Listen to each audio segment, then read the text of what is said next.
بسم اللہ الرحمن الرحیم۔ السلام علیکم۔ یہ national audio library for the blind کی آواز ہے۔ آپ سن رہے ہیں کتاب دوسرا دروازہ، جس کو تحریر کیا بانو قدسیہ نے۔ اسے آپ کے لیے پڑھا فرحہ علی نے۔ اس کتاب کی تمام کہانیاں حاصل کرنے کے لیے ڈسکرپشن باکس میں دیے گئے پلے لسٹ کے لنک پر کلک کریں۔ شکریہ۔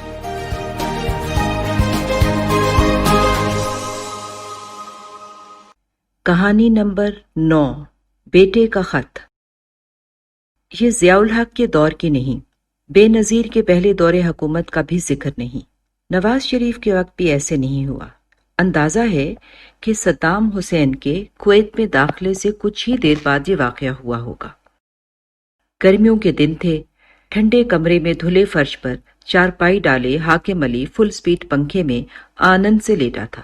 وہ اخبار میں امریکہ کی دھمکیاں اور صدام حسین کی خبریں پڑھ رہا تھا جب ڈاکیے نے گھنٹی بجائی۔ حاکم علی نے سمجھا کہ اس کا ٹائم، نیوز ویک یا پھر سائیکالوجی ٹوڈے ایسا ہی کوئی رسالہ آیا ہوگا۔ وہ دھوتی سنبھالتا جلدی سے باہر برآمدے میں پہنچا تو ڈاکیا کویت کا ایئر لیٹر برآمدے میں پھینک پھانک جا چکا تھا۔ حاکم علی کو اس خط کا بڑا ہی انتظار تھا۔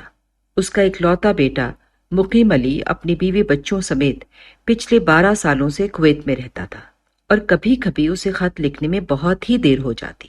حاکم علی نے بڑی احتیاط کے ساتھ پیپر کٹر سے ایئر لیٹر کھولا، پڑھنے سے پہلے اسے آنکھوں سے لگایا اور پڑھنے کے بعد اسے سرہانے تلے رکھ دیا۔ اس خط نے اس کی ساری قوت چھین لی۔ وہ سوچنے لگا کہ موڑ پر جا کر ڈاکٹر جاوید سے بلڈ پریشر چیک کرانا چاہیے۔ پھر خیال آیا کہ دکان سے گلوکوز خرید لاؤں، وہی پیتا رہوں تو شاید قدم زمین پکڑنے لگے۔ اس سے پہلے جب بھی مقیم علی کا خط آیا، حاکم علی خط کو تھوڑے تھوڑے وقفوں کے بعد پڑھتا رہتا۔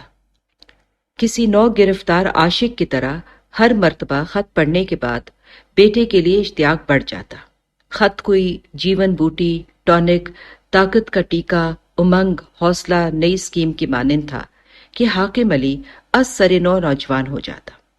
شیو بنانے سے پہلے، نہانے کے بعد، کھانا کھاتے ہی سرہانے پر کوہنی ٹیک کر، ایک جوتا پہننے کے بعد، دوائی نگلتے وقت، سودے کا تھیلا بازو پر لٹکائے آدھی سیڑھیاں اترتے ہوئے، قصائی کی دکان پر کھڑے کھڑے، عشاء کی نماز سے کچھ پہلے اور ذرا سی دیر بعد نیند کا غلبہ بھانپتے ہی وہ جیب سے خط نکالتا اور پڑھتا۔ دن میں کئی بار خط سینت سینت کر رکھتا اور بھول بھول کر تلاش کرتا۔ اس آنکھ بچولی میں اس کے کئی دن بڑی راحت سے نکل جاتے، اور اسے محسوس بھی نہ ہوتا کہ علامہ اقبال ٹاؤن کی اس چھوٹی سی کوٹھی میں وہ بالکل تنہا رہتا ہے۔ جب خط ایک ایک لفظ اور لفظوں کے پیچھے چھپے ہوئے واقعات، احساسات، ارادے، تخیل اسے حفظ ہو جاتے تو وہ نئے خط کے انتظار میں ڈاکیے کی راہ دیکھنے لگتا۔ لیکن آخری خط نے تو جیسے اس کی کمر ہی توڑ دی۔ اب نہ تو وہ زندوں میں تھا، نہ زندہ رہ سکتا تھا۔ حاکم علی نے ساری عمر افسری کی، ہمیشہ دفتری لباس، پینٹ کوٹ ہی رکھا۔ اس وقت بھی جب بھٹو کے زمانے میں سرکاری افسروں نے قومی لباس اپنایا، اس نے اپنے لباس میں تبدیلی نہ کی۔ جنرل ضیاء الحق کے زمانے میں وہ ریٹائر ہو کر لاہور آ گیا۔ اسلام آباد میں وہ سرکاری بنگلے میں رہتا تھا، لیکن ریٹائر ہوتے ہی سرکاری کوٹھی، P A, telephone, T A D A, ان گنت میٹنگز، سرکاری ڈنر، فائل بازی، پروموشن کے لیے انٹریگ اور اسلام آباد میں بسنے والے سرکاری دوست سب چھوٹ گئے۔ اتنی لمبی سروس میں اس نے صرف 2 قیمتی چیزیں بنائی تھیں: بیٹے مقیم علی کا کریئر اور علامہ اقبال ٹاؤن میں 10 مرلے کی کوٹھی۔ مقیم علی کو پہلے اس نے لاہور میں پڑھایا، پھر بیرون ملک تعلیم دلوائی، اور اب وہ کویت میں 12 سال سے تیل کی کمپنی میں انجینئر تھا۔ جب حاکم علی اس 10 مرلہ کی کوٹھی میں پہنچا تو دوست احباب اسلام آباد میں رہ گئے۔ بیوی کو مرے 4 سال کا وقفہ ہو گیا تھا۔ رشتہ داریاں، رسم و رواج، لوک ریت جانے والی ساتھ لے گئی۔ اب وہ اس 3 بیڈ روم کی کوٹھی میں اکیلا رہتا، خود ہی سودا لاتا۔ اپنی چھوٹی سی گاڑی کے لیے کوئی ڈرائیور نہ تھا۔ جو تھوڑے بہت انڈور پلانٹ تھے انہیں بھی پانی خود ہی دیتا۔ سارا دن اخبار پڑھنے، اونگنے، بیرونی ممالک سے آنے والے Time, Newsweek, Psychology Today اور اسی قسم کے رسالوں کی ورق گردانی میں گزرتا، لیکن چونکہ ان رسالوں کے متعلق کسی سے بات نہ ہوتی، اخباروں پر تبصرہ کرنے کے لیے ساتھ نہ ملتا، اس لیے حاکم علی کو اب باتیں بھولنے لگی تھی۔ پہلے تو وہ لوگوں کے نام بڑی مشکل سے یاد کر پاتا، پھر ہولے ہولے تاریخیں اور دن گٹمٹ ہونے لگے۔ دیکھتے ہی دیکھتے وہ اپنی چابیاں، فاؤنٹن پین، اینک بھی رکھ رکھ کر بھولنے لگا۔ ان چیزوں کو تلاش کرنے میں عام طور پر سیدہ اس کی مدد کرتی۔ سیدہ کوٹھے پنڈ بس پر سوار ہو کر حاکم علی کی کوٹھی پہنچتی تھی۔ اس کا رنگ گہرا سانولا، جسم بھاری اور دانت بہت چمکیلے تھے۔ جب وہ ہنستی تو کانوں تک ہنستی معلوم ہوتی۔ سیدہ کے پاس گہرے نارنجی، کاسنی اور پیلے کپڑے تھے۔ ایسے گہرے رنگوں میں اس کا کتھا ملا رنگ اور بھی آبنوسی لگتا۔ جب پہلے پہل وہ کام کی تلاش میں آئی تو اس کے ساتھ 2 بچے تھے۔ ایک قریب قریب ننگا اس کے کولہے پر تھا اور ایک چھوٹی سی سیاہ لڑکی سنہری بالوں کا چھتا کھجلتی اس کے گھٹنے سے لگی رہتی۔ حاکم علی کو ان تینوں سے بڑی گھن آئی۔ وہ ایک عرصے سے اسلام آباد کے صاف ستھرے ماحول کا عادی ہو چکا تھا۔ یہ بچے ساتھ لاؤ گی تو کام کیسے ہوگا؟ لو جی، یہ کیوں ساتھ لاؤں گی؟ یہ تو میری ساس کے پاس رہیں گے، وہ بھی مشٹنڈی، سارا دن حقہ پیتی نہیں تھکتی۔ ان کو سنبھالے گی تو سرت ٹھکانے آ جائے گی۔ کھانا پکا لو گی؟ لو جی، میں نے جج صاحب کی کوٹھی پر 10 سال کام کیا ہے، وہ کراچی نہ چلے جاتے تو مجھے کوئی نوکری کی پرواہ پڑی تھی۔ مٹن، چاپ، پلاؤ، کوفتے سب پکا لیتی ہوں۔ چینی کھانے کا بھی محاورہ ہے۔ سر جی، آپ پکوا کر دیکھ لیں۔ اور تمہارا خاوند کیا کرتا ہے؟ کئی سال سے لاپتہ ہے صاحب جی، ایک دوسری عورت کے ساتھ بھاگ گیا، طلاق دے گیا تھا جی۔ اچھا، بے شرم کو زنانیوں کا بہت شوق تھا جی۔ ساتھ ہی وہ رونے لگی۔ پہلے اس نے دوپٹے سے آنسو پونچھے، پھر شراب سے ناک صاف کر کے گیٹ کے ساتھ ہاتھ صاف کر لیا۔ حاکم علی کبھی سیدہ کو ملازم نہ رکھتا، لیکن جب سے وہ لاہور پہنچا تھا اسے نوکر کی بڑی تکلیف تھی۔ پھر حاکم علی کو یہ بھی احساس ہوا کہ سیدہ ضرورت مند تھی، جلدی سے کام چھوڑ کر بھاگے گی نہیں۔ سیدہ بظاہر گندی، لیکن باورچی خانے میں صفائی سے کام کرنے لگی۔ 1 بجے تک سارا کام کر کے اسے جانے کی جلدی ہوتی۔ کھانا کھا لو صاحب جی۔ ذرا آدھا گھنٹہ صبر کر لو سیدہ، وہ چوکھٹ کے ساتھ کندھا لگا کر جرحک انداز میں کھڑی ہو جاتی۔ میرے چھوٹے بچے ہیں جی، میری ساس بڈھی ہے، زیادہ دیر بچے نہیں رکھ سکتی۔ اچھا، تھوڑی دیر بعد چپاتی پکا دینا، میں کھا لوں گا۔ میں روٹیاں پکا کے رکھ جاؤں جی ہاٹ ڈبے میں؟ ہیں بابا جی۔ پتہ نہیں یہ سیدہ کی وجہ تھی یا اس کا لباس ایسا ہو گیا تھا۔ ہو سکتا ہے وہ جس نرمی اور انتظار سے سودا سلف خریدتا وہی وجہ ہو کہ اب ڈاکیے سے لے کر قصائی تک سب اسے بابا جی کہنے لگے تھے۔ اس کا جی کبھی کبھی چاہتا کہ وہ ہاتھ میں تسبیح پہ پکڑ لے، لیکن پتہ نہیں کیوں اسے شرم سی آ جاتی۔ داڑھی رکھنے کا خیال بھی کبھی آ جاتا، لیکن اتنی دیر تک افسری کی تھی کہ شیو کرنا اب ایک ثانوی عادت سے بن گئی تھی۔ اقبال ٹاؤن کی اس کوٹھی میں بابا حاکم علی کو کوئی تکلیف نہ تھی۔ مقیم علی کے خط اور ڈرافٹ قریب قریب باقاعدگی سے آتے۔ حاکم علی کو ان پیسوں کی ضرورت نہ تھی، لیکن وہ انہیں اپنے اکاؤنٹ میں داخل کرواتا کیونکہ اس کا خیال تھا کہ اس طرح کچھ معقول رقم جمع ہو جائے گی۔ حاکم علی کو نہ کوئی تکلیف تھی نہ پریشانی، صرف دن بہت لمبے ہو گئے تھے۔ اخبار سارا ختم ہو جاتا اور صبح کے 10 بجتے۔ ٹیلی ویژن کے تمام پروگراموں کے بعد بھی اسے نیند نہ آتی۔ انجینئر بیٹے کے 3 بچوں کی تصویریں باقاعدگی سے آتی رہتی اور اسے پتہ چلتا کہ کس کا قد کتنا بڑھ گیا ہے۔ جو بھی کویت سے آتا، حاکم علی کے لیے اس کی بہو جائے نماز، تسبیح، آب زمزم اور کھجوریں ضرور بھیجتی۔ ان سوغاتوں کی حاکم علی کو بڑی خوشی ہوتی۔ پھر ان سوغاتوں سے اس کا اٹیچی کیس بھر گیا۔ پہلے پہل تو وہ یہ تحفے بڑی مسرت سے اپنے رشتہ داروں کے پاس اندرون شہر لے جایا کرتا، لیکن آہستہ آہستہ اس نے اپنے رشتہ دار بھی چھوڑ دیے اور وہ تحفے بھی وہ مسجد پہنچانے لگا۔ اچھرے والے چاچا جی، سید مٹھی والی پھپھی سغرا، بادامی باغ والی بڑی بہن اور ایسے ہی دور پار کے رشتہ دار یہ تحفے وصول کر کے مجھ سے جاتے۔ اس کے تمام رشتہ دار ابھی ترقی کی سیڑھی پر اوپر چڑھنے میں مشغول تھے۔ انہیں اپنے بچوں کے مستقبل کی فکر تھی۔ انہیں جائے نماز، تسبیح، کھجوریں دیکھ کر لگتا تھا جیسے وہ ان کلچرڈ، رجت پسند، غریب ہوں۔ یہ تحفے پا کر انہیں ہلکی سی شرمندگی محسوس ہوتی۔ آخری بار جب اپنے چچا زاد بھائی کے گھر گیا تو بسنت کا دن تھا۔ محلے کے آسمان پر پتنگوں کے رنگ ڈول رہے تھے۔ بھائی اصغر تیسری منزل کی چھت پر تھے۔ ادھر ادھر بچوں نے پتنگ، ڈور کی چرخیاں، پرانا ٹین، بسنت کا سامان لوہے کی کرسیوں پر بے ترتیبی سے پھیلا رکھا تھا۔ جب کوئی پتنگ کٹتی، ایک نوجوان لڑکا ٹین کو چھوٹے سے ڈنڈے سے پیٹنے لگتا۔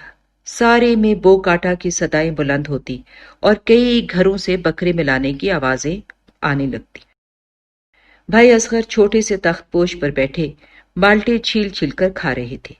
ان کی بیوی دنداسا اور لپسٹک لگائے کسی ہوئی قمیض میں ملبوس مونگ پھلیاں چھیل کر کھانے میں مشغول تھی۔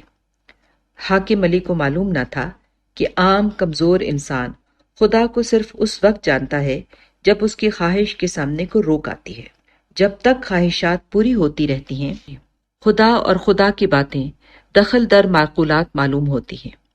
مغرب کے لوگ اسی لیے شاید خدا کو کم یاد کرتے ہیں کیونکہ وہاں عام انسان کی حسیات سے تعلق رکھنے والی خواہشات عام حالات میں پوری ہوتی ہی رہتی ہیں۔ اس وقت بھائی اصغر کی ساری جنت کوٹھے پر موجود تھی اور انہیں دستک دے کر خدا یاد دلانے کی کوئی ضرورت نہ تھی۔ بابا حاکم علی نے اپنے تھیلے میں سے کروشیے کی بنی ہوئی چائنا کی ٹوپی نکالی، پھر آب زمزم کی بوتل، بادام بھری کھجوریں اور ترکی جائے نماز کو بھائی اصغر کے پاس رکھ دیا۔ ان ساری چیزوں میں سے بھابھی نے صرف کھجوروں کے پیکٹ کو اٹھایا اور کھجور نکال کر کھاتے ہوئے بولی، ہائے ہائے بھائی حاکم علی، اس چندرے مقیم کو سارے کویت میں یہی سوغاتیں ملتی ہیں؟ اب تو زمانہ الیکٹرک گڈز کا ہے، کوئی ٹوسٹر، فوڈ فیکٹری اس طرح ہی بھیج دیتا۔ اے تسبیح جائے نماز تو سب کے پاس ہوتا ہے۔ 3 جوان لڑکیاں بیانے جوگی، کچھ خیال نہ آیا مقیم کو۔ ترکی جائے نماز کے اوپر مرجان کی تسبیح کے سہارے آدھی گری آدھی کھڑی پلاسٹک کے سفید بوتل میں آب زمزم، کچھ لڑکی کچھ بڑی ٹوپی، حاکم علی کا منہ تکتی رہی۔ شام کے وقت وہ جو تیسری منزل سے اترے، ان چیزوں کو کسی نے ہاتھ نہ لگایا تھا۔ جب وہ سارے سیڑھیاں اترنے والے تھے تو حاکم علی نے مڑ کر تخت پوش پر نظر ڈالی۔ ایک کوا ہڈی کے مغالطے میں بوتل کو چونچ سے ٹکور رہا تھا۔ اس دن کے بعد بابا حاکم علی نے اپنے پرانے رشتہ داروں سے ملنا چھوڑ دیا۔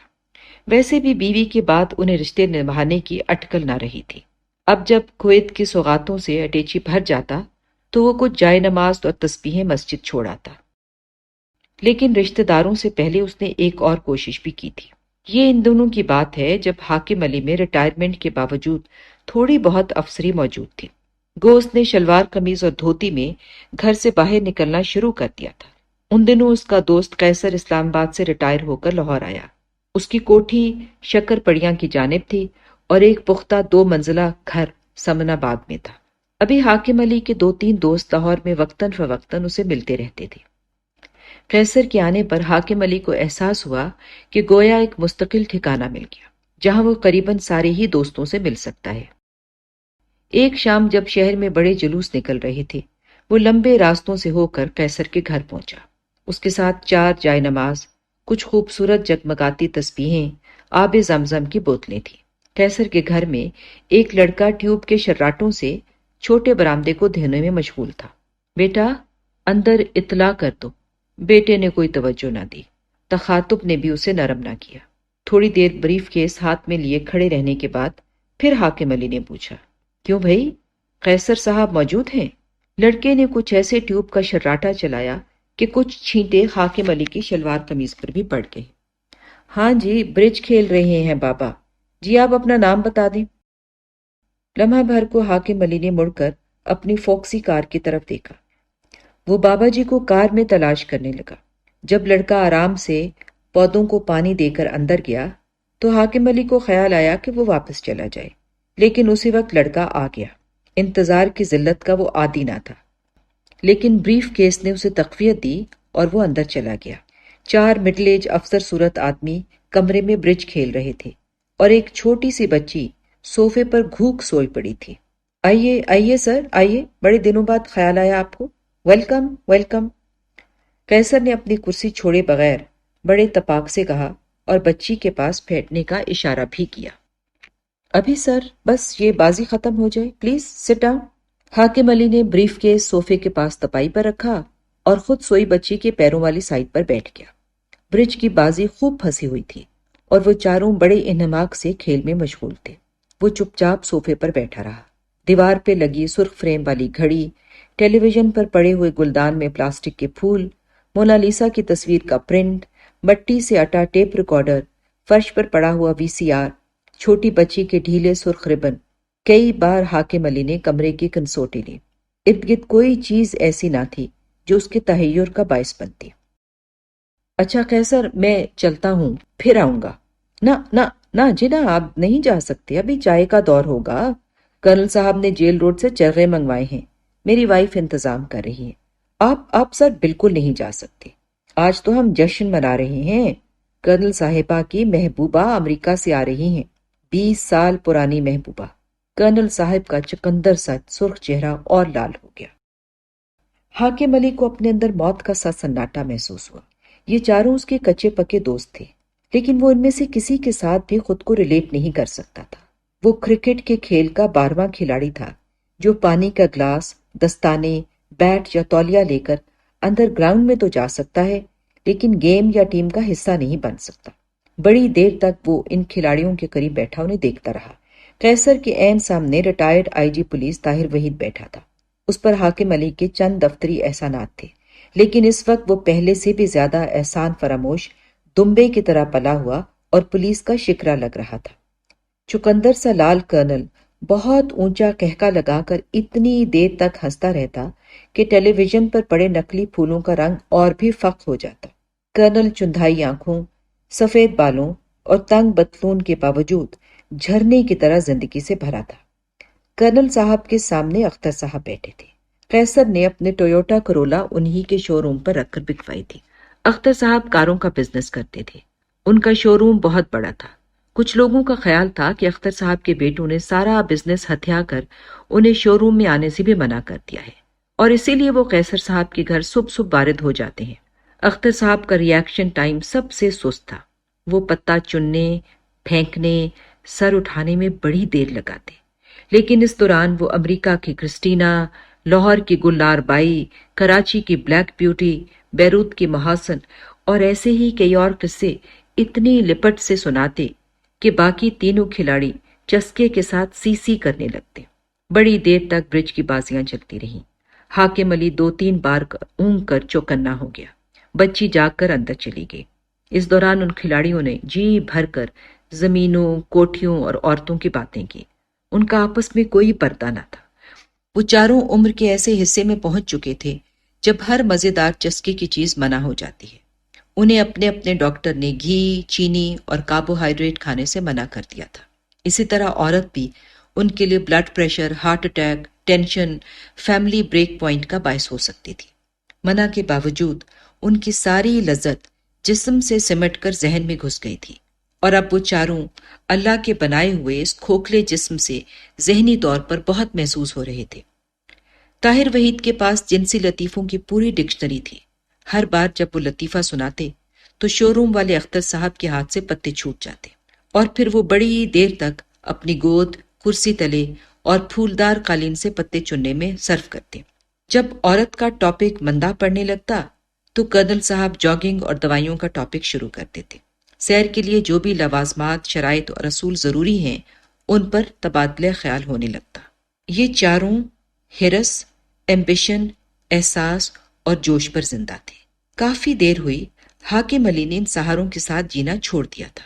پتہ نہیں کیسے اسے معلوم ہو گیا تھا کہ یہ سارے راستے بند گلیاں ہیں اور ان کے آخر میں کچھ نہیں ہے۔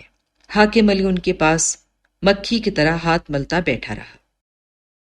پھر جب عشاء کی اذان ہو گئی تو بریف کیس کھولتے ہوئے بولا، وہ قیصر، میں تم چاروں کے لیے یہ کچھ سوغاتیں لایا تھا۔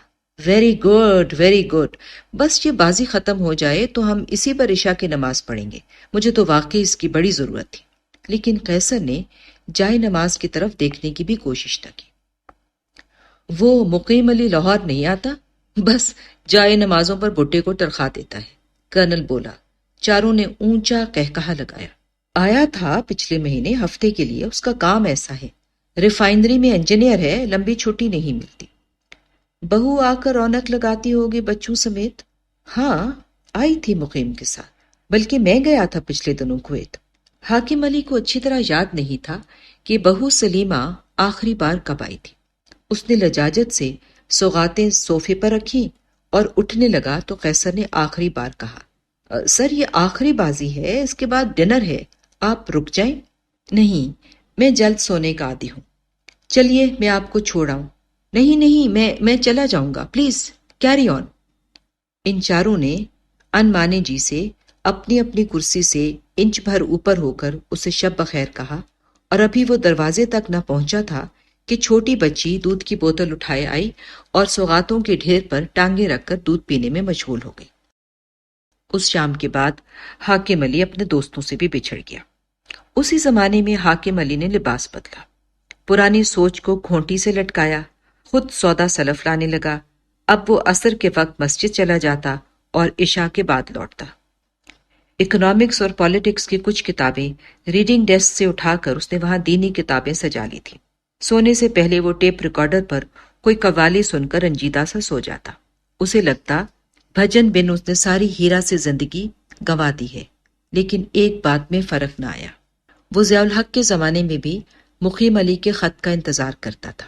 بے نظیر کے عہد حکومت میں بھی خطوں نے اس کی زندگی میں چاشنی بھر رکھی تھی۔ نواز شریف آیا تو بھی خطوں کا انتظار کم نہ ہوا، لیکن جب صدام حسین نے کویت پر حملہ کیا تو ایسا خط ملا جس نے حاکم علی کے چھکے چھڑا دیے۔ کبھی کبھی سیدہ باورچی خانے سے اٹھ کر آتی اور لیسدار ہاتھ چوکھٹ سے پہنچتے ہوئے پوچھتی، کیوں صاحب جی خط آیا؟ نہیں سیدہ، ہفتہ ہو گیا۔ تو آپ خود پھر ہوا ہو، کوئی روک ہے؟ ٹکٹ لو، پوتے پوتیاں دیکھاؤ۔ مجھ سے اب سفر نہیں ہوتا سیدہ، ہوائی جہاز کی سیڑھیاں نہیں چڑھی جاتی۔ کالی سیدہ نارنجی قمیض میں چمکیلے دانتوں سے ہنستی، ہاں اب تو یہ ہو نہیں سکتا کہ آپ ارمان بھی کریں اور بچے بھی آپ کو مل جائیں۔ ملنا تو جا کر ہی ہو سکتا ہے، بچوں کے لیے کھیچل تو کرنی ہی پڑتی ہے۔ مجھ کو دیکھ لیں۔ وہ چپ ہو جاتا۔ حاکم علی ان پڑھ سیدہ کو کیا بتاتا کہ کھیچل بغیر جذبے کے نہیں ہو سکتی، اور اب تو 3 سال سے اس نے ڈرائیور کو بھی چھٹی دے دی تھی، اور خود بھی وہ بڑی مشکل سے ڈرائیو کرتا تھا۔ جب سے آنکھ میں موتیا اترنے لگا تھا، روشنی کے چمکارے اسے بہت تنگ کرتے تھے۔ جب تک ڈرائیور رہا اس کی بھی عجب مصیبت تھی۔ اسے چونکہ زیادہ کام کاج نہ تھا، اس لیے وہ سوتا اونگتا کھاتا زیادہ تھا، اور ذرا بھی 4 بجے کے بعد رکنا پڑتا تو اوور ٹائم گننے اور جھگڑے میں وقت گزارتا۔ پھر اس کی سیدہ سے بھی کبھی نہ بنی۔ گڑوی سی سیدہ کی ساری گفتگو اس کی اپنی ذات کے گرد گھومتی تھی۔ ڈرائیور کی خواہش تھی کہ وہ اپنے مسائل سے نکل کر تھوڑی دیر کے لیے اس کی مشکلات کا بھی اندازہ لگائے۔ حاکم علی بڑی دیر تک یہ سوچتا رہا کہ ان دونوں میں سے کون زیادہ مفید ہے۔ بالآخر اس نے ڈرائیور کو چھٹی دے دی۔ کار چلانے میں بھی اسے کئی دقتیں درپیش تھیں۔ ایک تو نظر روز بروز خراب ہو رہی تھی، پھر ریفلیکسز بھی پہلے جیسے تیز نہ تھے۔ رش میں اوورٹیک کرتے اسے خوف آتا۔ لیکن سب سے بڑی مشکل فقیر تھے۔ جو ہی کوئی چوراہا آتا، جھٹ کہیں نہ کہیں سے کوئی مانگنے والا لنگڑاتا ہوا آ جاتا۔ کسی فقیر کے بازو پر کاریں صاف کرنے والے نارنجی رومال ہوتے، کچھ ٹنڈے بازو پھوڑے پھنسیوں سے لدے جسم کو جنس بنا کر بھیجتے، کچھ بیوہ صورت عورتیں بچہ ہی رحم بٹورنے کو پیش کر دیتی۔ حاکم علی کو چوراہے سے خوف آنے لگا۔ وہ خدا ترس آدمی تھا، لیکن اب اس کے رویے میں بڑی تبدیلی آ گئی۔ وہ فقیروں سے جھگڑتا، انہیں پیسے نہ دے سکتا اور جلدی سے چوک پار کر جاتا۔ جب صدام حسین نے کویت پر حملہ کیا، اس کے کچھ ہی دیر پہلے حاکم علی کا رویہ بدل چکا تھا۔ جو ہی کار چوک میں پہنچتی، وہ شیشہ چڑھا لیتا اور پکا منہ کر کے سامنے والی بتی کو گھورنے لگتا۔ وہ حاکم علی کو خود معلوم نہ ہو سکا، لیکن اس بے اعتنائی کی صرف اتنی وجہ تھی کہ پہلے جب وہ فقیر کو پیسے دیا کرتا تو فقیر لوگ دلدوز آواز میں اسے دراز عمر کی دعائیں دیتے۔ ایسی دعا اس کی سکون پر فائر کرتی۔ وہ سارا دن سوچتا رہتا کہ آخر میں نے فقیر کا کیا بگاڑا ہے کہ یہ مجھے بد دعائیں دیتا ہے۔ مرنے کے بعد جیتے چلے جانے کے عذاب سے وہ خوب واقف تھا۔ اس عذاب سے کچھ دنوں کے لیے وہ نکل گیا۔ سیدہ اس کے لیے کھانا ٹرے میں لگا کر لائی تو وہ نقلی دانت دھو کر لگا رہا تھا۔ صاحب جی ایک بات کہوں؟ سیدہ نے اپنے گہرے کاسنی کپڑوں سے ہاتھ پونچھ کر کہا۔ کہو۔ وہ نیچی کرسی پر بیٹھ گیا۔ کھانا کھانے کو اس کا جی نہیں چاہتا تھا. پتہ نہیں کیا وجہ تھی، لیکن کئی ہفتوں سے اسے کھانا دے کر ابکائی سی آنے لگتی تھی. صاحب جی، آپ کویت جا کر بچوں سے مل آئیں. جینے کے لیے کو بکھیڑا ضرور ہوتا ہے. آپ کو کچھ دن جانے کی کھینچل پڑی رہے گی، پھر 2-4 مہینے وہاں دل لگا رہے گا، بچے دوڑے پھریں گے، پھر آنے کا بکھیڑا ہوگا. اس طرح آپ کی عمر تھوڑی گزرے گی.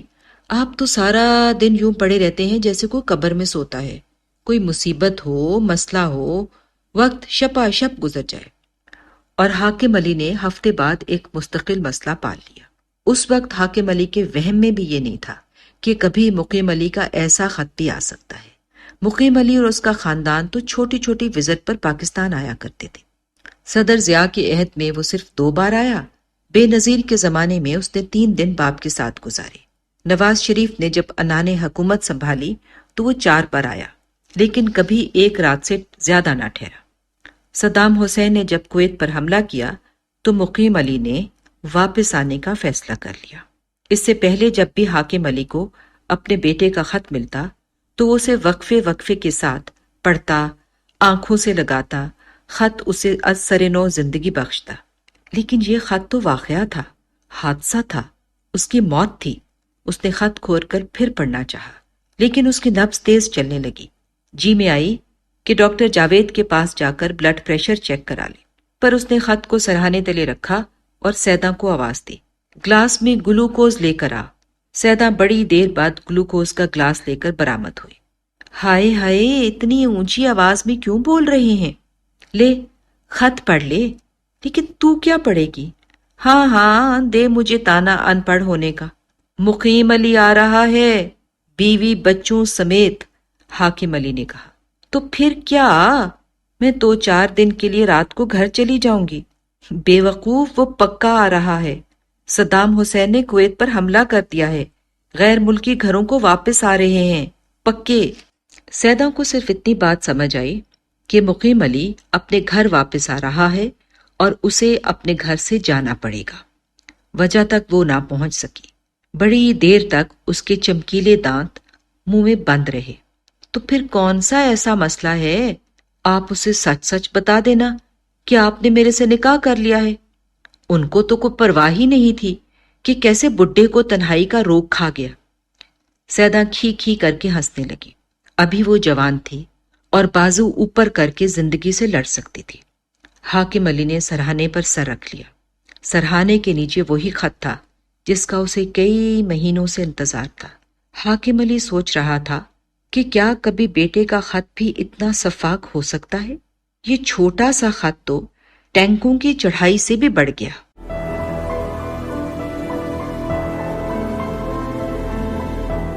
اگر آپ نے ہمارا چینل سبسکرائب نہیں کیا تو ابھی سبسکرائب کریں اور ساتھ ہی بیل آئیکن پر کلک کریں تاکہ ہماری نئی آنے والی بکس کی اپڈیٹس آپ کو ملتی رہیں. لائک کریں، شیئر کریں اور کمنٹس کر کے اپنی رائے کا اظہار کریں، اور یہ بھی بتائیں کہ آپ کو ہماری بکس کیسی لگتی ہیں. مزید معلومات اور ڈسکشن کے لیے ڈسکرپشن میں دیے گئے لنک پر کلک کر کے ہمارا واٹس ایپ گروپ جوائن کریں. شکریہ.